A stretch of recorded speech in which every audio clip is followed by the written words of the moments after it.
সাভারের মহাসড়ক দাপিয়ে বেড়াচ্ছে অবৈধ অটোরিকশা। 3 চাকার এসব যানবাহনের বেপরোয়া চলাচলে প্রায় ঘটে দুর্ঘটনা, তৈরি হয় দীর্ঘ যানজট। এতে ভোগান্তিতে সাধারণ মানুষ। সাভার সংবাদদাতা আব্দুল হালিমের পাঠানো তথ্যচিত্রের ডেস্ক রিপোর্ট। ঢাকা আরিচা মহাসড়কে সাভারের হেমায়েতপুর বাস স্ট্যান্ডের চিত্র এটি। দাপিয়ে বেড়াচ্ছে অবৈধ অটোরিকশা। নবীনগর চন্দ্রা মহাসড়ক, বাইপাইল আব্দুল্লাহপুর সড়কসহ বিভিন্ন আঞ্চলিক মহাসড়কগুলোর চিত্রও একই রকম। এতে একদিকে মহাসড়কে যানজট সৃষ্টি হচ্ছে, অন্যদিকে বাড়ছে দুর্ঘটনা। একবার রাস্তা ব্লক করে রাখে, অটো এদিক দিয়ে ওদিক দিয়ে ঢুকাইয়া সব দিক দিয়ে আর কি ব্লক করে রাখে। এই অটোরিকশা সরালে জ্যামও ক্লিয়ার আর রাস্তাটা অনেক সুন্দর দেখাবে। এসব অটোরিকশার চালকদের ড্রাইভিং লাইসেন্স নেই।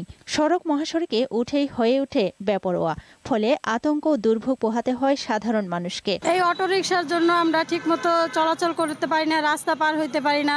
এদের কোনো ড্রাইভিং লাইসেন্স নাই, তারপরে এরা রাস্তায় চলাচল করে। আমাদের অনেক ধরনের সমস্যা হয়, কারণ আমরা এই ছোট ছোট অটোরিকশার কারণে আমরা ঠিকমতো আর কি রাস্তা পারাপার হতে পারি না। প্রশাসনের সঠিক নজরদারির অভাবকে দায়ী করছেন নিরাপদ সড়ক নিয়ে কাজ করা ব্যক্তিরা। বর্তমানে সবচেয়ে বড় এবং ভাইরাসজনিত সমস্যা যদি বলি সড়কে এই 3 হুইলার 3 চাকার যানবাহন। এই বিষয়ে প্রশাসন থেকে শুরু করে সংশ্লিষ্ট যারা আছে তারা যদি কঠোরভাবে মনিটরিং না করে তাহলে কিন্তু এটা কখনোই নিয়ন্ত্রণ করা সম্ভব না। এদিকে মহাসড়কে অবৈধ অটোরিকশা চলাচল বন্ধে কঠোর পদক্ষেপ নেয়ার কথা জানান হাইওয়ে পুলিশ। এই মহাসড়কটিতে সাম্প্রতিককালে অটোরিকশা বা ব্যাটারি চালিত 3 হুইলার তারা অনেকে অবৈধভাবে চলাচলের চেষ্টা করতেছে।